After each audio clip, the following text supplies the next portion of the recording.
Hey Waffle Gang, I do hope you're well. My name is Mark and today we're checking out some more relationship stories, and if you do love a Reddit story, why not consider hitting that like, subscribe, maybe that notification bell too, and let's crack on with today's first story. Now today's first story comes from Dr. Dunn with BS, who says, am I the arsehole for giving my stepson a 20-minute time limit to return my car before I phone the police? I am a 34 female doctor, and part of my job entails being on call for 1 to 3 nights a week, twice a month. My fiance Dale, 13 male, has been saving with my stepson's mum to buy him a car for Christmas. My stepson Rex, 16 male, has a license already, but always has to borrow his mum's station wagon or his dad's beat-up pickup truck. His mum's car is lame and embarrassing, and his dad can only hold 1 passenger. Not practical for a teen. On to the main conflict. Rex texted me yesterday around 12 if he could borrow my car after school. His friends wanted to go to the mall, but the bus route is too long. Could they borrow my car?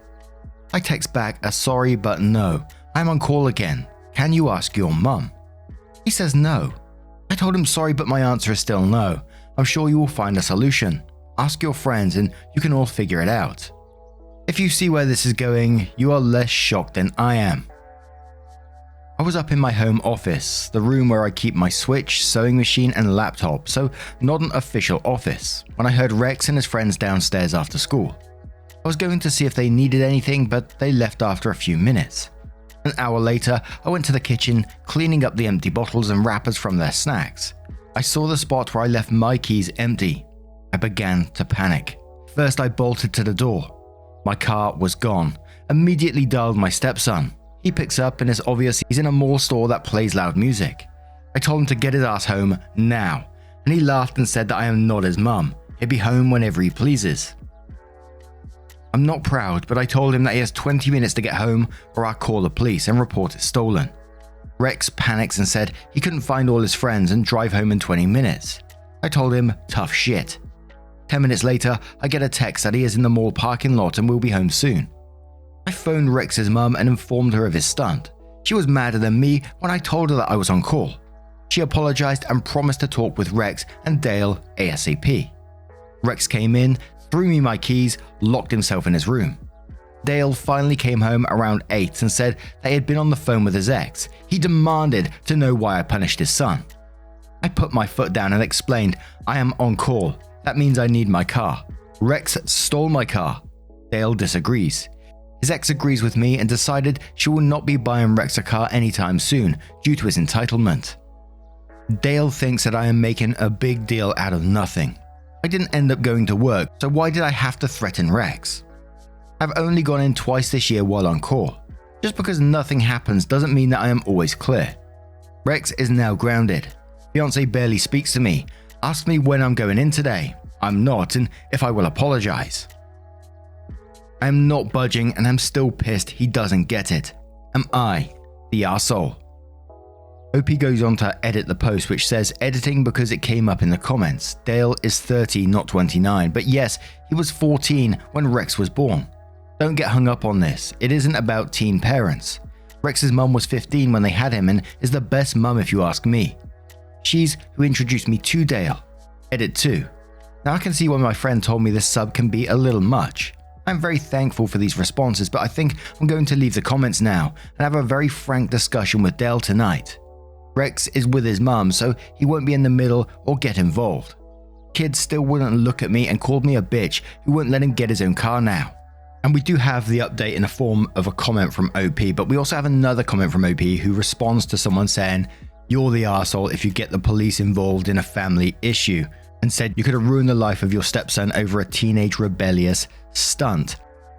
OP responds with, "You think I could have ruined my stepson's life? I could have lost my job because of his selfish actions. If I am on call and don't respond, then someone might die." Rex's self-centered attitude could have caused way more harm than he realizes. He thinks that I have it easy sitting around and waiting for work to call me in. It is not easy.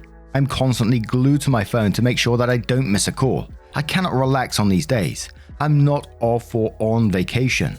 I have to be ready to drop everything, change into my scrubs and be out of the house within minutes. So when I noticed that my car was missing, I could do absolutely nothing. In my head, I was jobless with an oncoming lawsuit. You think this was just a teenage rebellious stunt? It was Rex being an entitled little prick. And you defend his actions probably because you are his age and don't understand real fucking life experience. So your comments are nothing but useless garbage to me. Go bother someone else. Now, I'm not sure if the phoning police was an empty threat or if you would have went through with it if he didn't return home, but I think fair play to you. As you said, you was on call and you needed to be at the house soon as you got that call with your scrubs on, whatever, to get there because it's obviously going to be an emergency if you're being called out. And like OP said in their comment, potentially putting lives at risk by taking that car. So not only did Rex ignore you initially when you said no to him borrowing the car, he took it anyway with his friends, left a mess in the house which pissed me off as well, then starts giving you cheek when you phone him up and tell him to bring the car back. He's saying, you know, you're not his mum, etc, etc. And then when this all does come down, he brings the keys back, goes to his room, and you said Rex stole my car, Dale disagrees. I mean, what's he disagreeing with? He literally stole the car. So he's enabling Rex to do what he likes pretty much. Yeah, that's fine. You're allowed to take the car whenever you want. Then Dale goes on to say that you're making a big deal out of nothing. Holy shit. and the biggest one of all that, he's barely speaking to you now and is wanting you to apologize. I'm not sure where this update is going to go. And we've covered a few of these stories where family members have taken other people's cars and they phoned the police as well in a couple of the stories. And it's just like, these are the consequences of your own actions. You chose to do that. And instead of being grateful, Rex being grateful that, and Dale being grateful that the police wasn't involved in this, Dale insists that you're making the big deal and you should be apologizing, not a lesson to be learned from this for Rex. Just no, enable it. You can do it again, basically. I'm liking the sound of Rex's mum at the moment as well when you informed her of the stunt and she was madder than you. Whew. So as I said, OP went on to update the post, which says, so apparently Dale reads through this subreddit on his work breaks. He texted me a link to my post during his dinner break. A short time later, I received a call from Rex's mum, who said that Dale called her and ranted about how I made him look bad online. She told him that she didn't give a fuck because he did not react the way a good parent should. Dale was so furious that he told her he would be calling his mother to see if someone actually cared about his feelings. Dale's mother handed his ass back to him good and reiterated to Dale that he was not an active part of his son's life until he was 6, so he had no leg to stand on. Dale tried to bitch about how everyone was being unfair to him. She shut him up and told him that his son did something wrong and this is not about punishing him for being a bad father. Dale returned home a little while ago, about an hour earlier than he usually does. He looked defeated, but he was still short with me. Said he was disappointed that I posted and now that everyone who knows will think he's a joke and a bad father. I didn't think this conversation would end up with my ending the engagement and relationship, but it did. The house is all in my name, so Dale is packing up his shit and crawling back to his mum's house. The wedding wasn't set, so no money or time lost there. Dale said so many things that I don't even want to write down. This is not the man who I have known for 4 years, and I am honestly shocked at how selfish he is. He said my doctor money would have to buy Rex a car to make up for all the hard feelings. I am astonished at how delusional he is. I am done with this account and will not be returning. Edit to add that also the fact that he wasn't in Rex's life till the age 6 was a huge red flag to me. He never mentioned it and refused to admit it was a big deal during the argument we had when he came home. And just the lack of self-reflection at the end of that post, you know, he's found the Reddit post, he must have seen the comments that he was getting about him, and don't get me wrong, that must be hard to read. But to then come out of it and saying how everyone was being unfair to him and everyone's going to think he's a joke and a bad father and blaming you for it, saying he was disappointed that you posted, just no looking in on yourself and thinking, fuck, I fucked up here. How can I fix this? How can I be better in the future? There's just none of that in that post. Even at the end when he says your doctor money would have to buy Rex a car to make up for all the hard feelings. You just think, what the hell? Anyway. What do you guys make of this one? Let me know your thoughts down in the comments below, and let's move on to another story. And our next story comes from a throwaway account who says, am I the arsehole for getting a makeover to mess with my brother-in-law? I-20 male, to put it bluntly, looked like a girl. Definitely a flat-chested one, but still. I guess I'm just unlucky in the genetics department. Most people think I'm just a tomboy, but still, it gets a bit annoying people thinking I'm a girl. I'm pretty comfortable with myself now, but I did used to get bullied a lot for it and can be a bit sensitive about it. My sister's 26 female, husband 30 male, is always making jokes about it. I've told him to stop, but he never does since it's all just jokes. I've gotten sick of it and wanted to get back at him instead of being my usual timid self, not saying anything. I went out of my way to get some friends and younger sister to give me a makeover a little before they were to come over. Basically make me look as girly as possible. They did a pretty good job, and turns out if I'm all made up, I look a lot like a younger version of my older sister. When they came over, I made sure to act as girly as possible. He was visibly very uncomfortable, so I was definitely winning this one. They left very early and I got a text from my sister calling me an arsehole for making her husband uncomfortable. She told a few family members, but most are on my side, but a few think what I did was childish and in the arsehole territory. Am I the arsehole? Edits, and fuck off to anyone using Reddit care resources to be bigots. No one likes you. Edit 2, got a text from my sister saying that I'm a giant piece of shit and ruining her marriage. I don't think I will be seeing them anytime soon, but just in case, I'm going to try and have a proper conversation with my parents about everything and see if we can not have them in the house for a while. Since I only pay rent to live with them, I don't really get a say, but I hope my parents can support me. And there was a couple of comments from OP which OP responded to, so in response to someone saying that he must have looked cute, OP said, "I thought I looked quite cute too, lol. It was a lot more fun than I thought, and yeah, I was wearing a skirt for the makeover. Maybe next time I will try a dress, lol." And in response to someone saying it must have been empowering, OP replies, "Me and my sister are talking about it now. We plan to go shopping and get me a few clothes, then maybe get my nails, hair and makeup done professionally so I can see how I look in a dress at my best. I didn't know I would have this much fun. My sister is probably the most excited though. She finally gets her way and gets to make me all pretty like she's been trying to for years." And there we go again, that bloody line that we all see, "It's just jokes" or "It's just a prank," when you said yourself, your timid self was not saying anything at the time. So he sat there and he basically bullied you. And your sister allowed this to continue as well, yet she has the cheek in the next section to say he was uncomfortable and you made him uncomfortable and you're the arsehole for that. Yet she allowed her husband to sit there and make jokes about you, even though you've told him to stop and he never does it because, of course, it's just jokes. Absolute arsehole. But I don't quite understand how this could be potentially ruining her marriage at the moment, but I guess we're going to find out in the update. Kev Welch says, "Tell her to grow up, it's just a joke." Or is she worried that her husband will want the younger one? And if he says anything about it, ask him why he's so uncomfortable over a little joke. Because he can take a joke, right? Could it possibly be because he found another man attractive? Is the Big Mac man scared he might like guys? Oh, the horror. Ask him quietly sometime what he thought about it really. See how many buttons you can push before he runs away. I think it's pretty funny. Why does it scare him so much to see somebody else doing something like that? Is he really that insecure? Yes, the answer is yes. He is really that insecure. Not the arsehole. Never stop doing this. Shoddy Lifeguard says, so when your brother-in-law ridicules you, those are just jokes. When you take that ridicule and you turn it back on him, he gets uncomfortable and your sister complains. Where was she when he was laughing at your expense? I'll tell you, her head was up her backside. The reality is that you exposed his biases and that's why he's uncomfortable. You called him out on his weaknesses. Good for you. That was a great way to reclaim your dignity. Not the arsehole, but the brother-in-law and your sister certainly are. And then there was a lot of comments as well, just congratulating OP on growing in confidence mainly. But then they updated the post, which says, "Thank you everyone for all the feedback, positivity, acceptance, and some laughs from some comments. It's been a wild few days.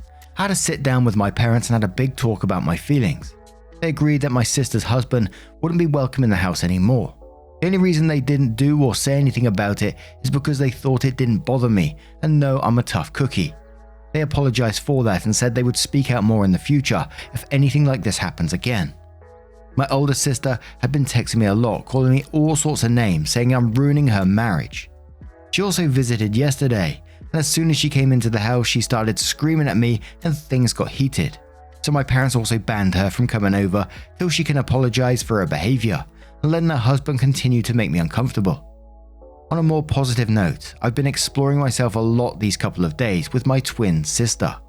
She told me not to call her my younger sister, but we are a day apart, so I'll always call her my younger sister, lol. It's all in good fun. She helped me a lot with clothes and makeup, even experimenting with what pronouns I like. I think I may be trans, but there's still a lot of exploring to do. I hope it's worthwhile update for some of you. It's not as exciting or drama filled, but things are working out, and it's at least an exciting time for me, even with some of the negativity. I do have to say though, thank you so much, brother-in-law. I wouldn't have explored my identity without you. Edit, some people are taking the little sister comment a little too seriously. My sister is fine with it. She read the post before being posted and we had a giggle about it. My relationship with my twin sister is a lot more different than my relationship with my brother-in-law. So people were asking about what's up with the older sister then, to which OP replied saying, I'm not sure what's going on between them since at the moment I want nothing to do with my sister and brother-in-law, and says, yep, though I do, I hope it works out for my sister, with or without her husband. I still do love her and want her in my life, but not the way she is now. Then some comments asking about how OP and twin sister are a day apart and about the mum. OP replies saying, we were born 4 or 5 hours apart. When we were younger, we would celebrate birthdays, but not normally on the birth date. Mostly on a weekend, but we'd have a smaller one on both birth dates for both of us with just family. We got our fave meals for dinner, even from takeout places, and our fave cake on each day. It was always a great few days. As we got older, we would still do the family thing, but have our own separate party or things we do. Thank you. As for my mother, I know that me and my sister were born 4 or 5 hours apart, different days. Not sure how long before that she was in labor, but I know it was a very difficult one. And whilst that was the end of that post and it seems like this little part is over, it still doesn't feel quite concluded. It still feels like there's more to come from this. Sounds like OP's moving in a positive direction for themselves, but from the sister and the brother, that doesn't feel quite over to me just yet. How about you? Let us know your thoughts down in the comments below. Let's have one cheeky little wholesome one from over on r/Mark Narrations. And this one comes from Princess Firefly 23, who says, you're autistic. How may we help you have a more comfortable experience? I would like to share my own wholesome moment that happened last month. I took my boyfriend out to Giovanni Apollo's restaurant for his birthday, a month later than his actual birthday. Giovanni is a famous Quebec chef and his restaurant was booked 5 months in advance. We had a good evening and really great food. However, since it was our first time, we didn't know just how loud it would get.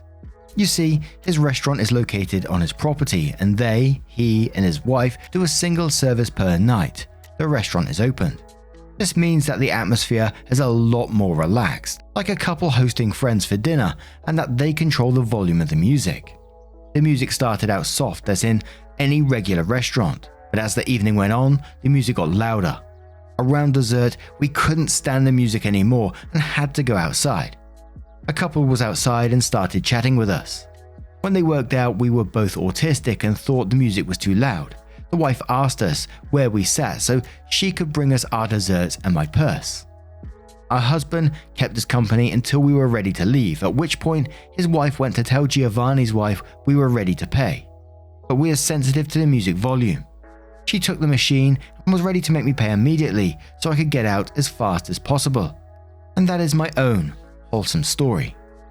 And whilst I'm kind of sad for you that you had to leave because of that, the small act of kindness from the couple that was already outside and started chatting with you, and you said that they worked out that you were both autistic and you thought the music was too loud, and then they were kind enough to stay with you and bring you your desserts and your purse, and like I say about pretty much every one of these wholesome stories, so I'm sorry to repeat it again, but just that small act of kindness has created this memory for you, and I think that's absolutely wonderful that you remember these people for what they did for you. And hopefully sharing that story will hopefully make someone or many people look around and be aware of their surroundings and may see other people in the same situation. I know not everyone likes to be approached, etc., etc., but sometimes it is nice to help, especially when someone actually needs it as well. I'm glad you had a nice time up to the point where it got too loud for you though as well. Kind of wondering what dessert you had though. It's made me very hungry. And it was a cheesecake of some sort. Anyway, what do you guys make of this one? Let me know your thoughts down in the comments below as always. Don't forget to share if you have your own little wholesome tale over on r/Mark Narrations on Reddit. Get involved over there. Always lovely to see you. And hopefully I will see you in the next one. Take care and much love. Wake up, get up, stretch my legs, eat some breakfast, milk and eggs, brush my teeth up, wash my face, throw my clothes on, start my day. Wake up, I can smell the smoke from the bacon. Let's go, see the sun shining from the windows. Okay, I know that today